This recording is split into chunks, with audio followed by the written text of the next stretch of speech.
مرحبا.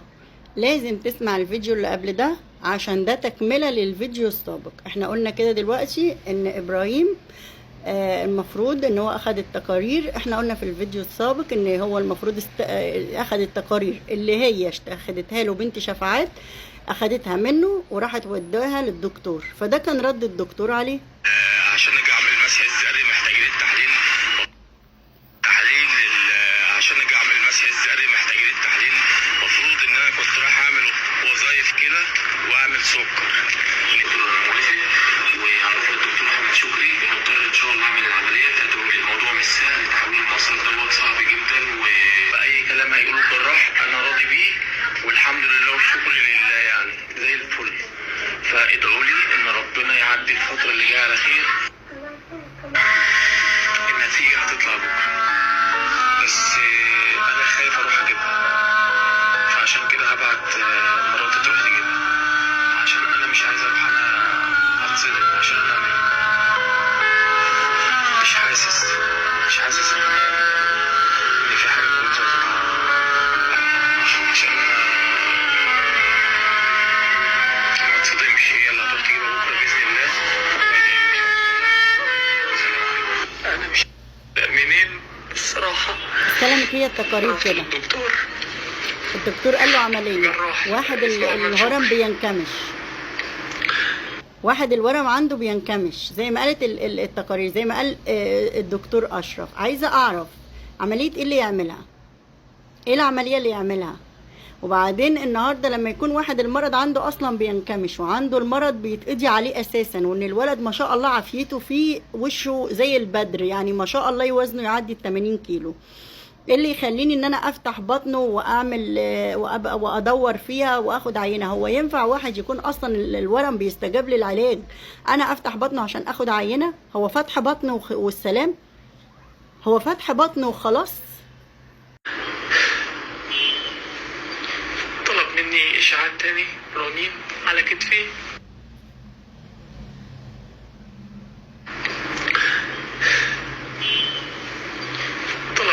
اشعاعات تاني رنين على كتفي وعلى منطقة البطن وعلى المستقيم، 3 اشعاعات رنين. قال لي عشان في انتشار حصل.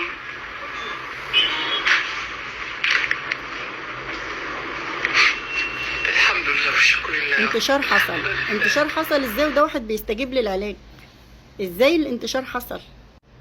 هنا ابراهيم عمل العملية وخرج، تمام. نسمع بقى قال ايه. الوجع كلنا عارفين الفيديو ده طبعا. يلا اصحى، هتضربه. يلا اصحى. حنيته عليها وهي والده، ما يشوفها دلوقتي وهي ناقصه تضربه.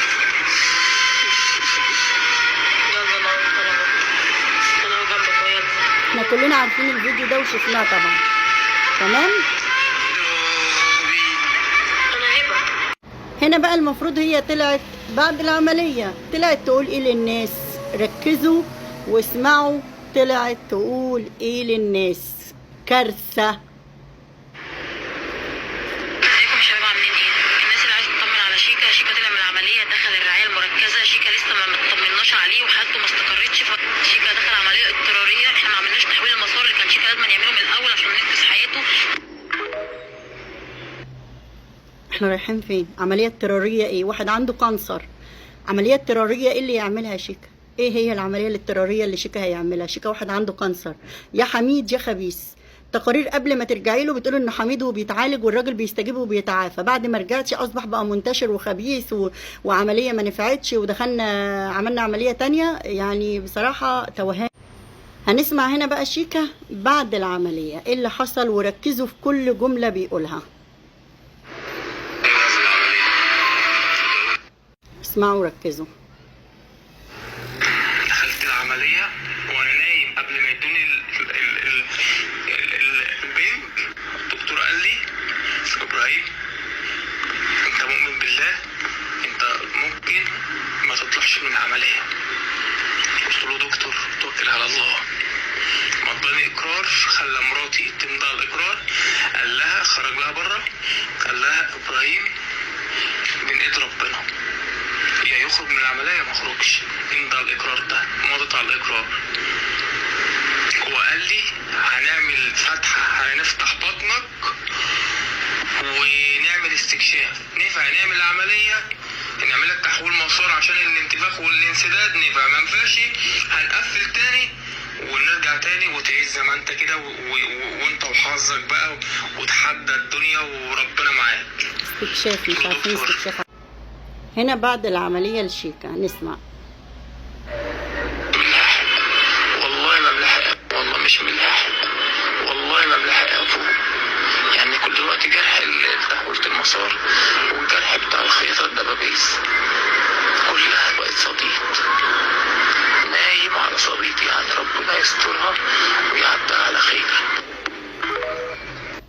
ايه خياطة الدبابيس؟ وليه نايم على صديد؟ وليه ما فيش حد اصلا بيعالجه كممرضة متمرسة او ممرضة مختصة او وده يخلينا خلاكم تسمعوا دلوقتي. نسمع. اتفتح عشان الجرح اتفتح، طلع في صديد جامد والجرح التهب، عشان كده كان هي سايبين غرزة واحدة تطلع منها الصديد والحاجات من ضعف الجلد. اتفتح على بعضه، اتفتح يجي 4 غرز على بعض. الألم ربنا ما يوريه لحد، وقال لي بقى على شوية غيرات ومراهم تانية عشان نقلب من الدنيا، فربنا كريم يعدي الفترة اللي جاية. نسمع. تخلي ممرضة تحط ايدها عليه. يعني انا كان عندي دكتورة في البيت وحب يعمل الغيار، قالت لها لا انا اللي عارفة، فوقفت الدكتورة قالت لي ده احسن مني. تخلي ممرضة تحط ايدها عليه. يعني انا كان عندي دكتورة. عرفتوا ليه صدى؟ ليه صدى؟ هي بتديله الادويه، ما كانتش تخلي ممرضه تحط ايدها عليه. ليه؟ ايه السر في كده؟ ده مريض كانسر، المفروض ان الادويه والحاجات دي كلها ياخدها تحت اشراف طبيب. وده يخلينا نسمع ونشوف الادويه كانت بتجيله ازاي وبياخدها ازاي، اللي لازم ياخدها تحت اشراف. عشان الجرح اتفتح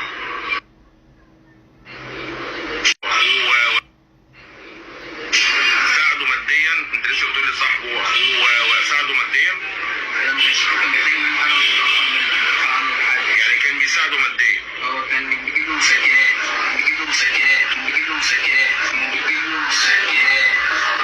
ليه اصلا؟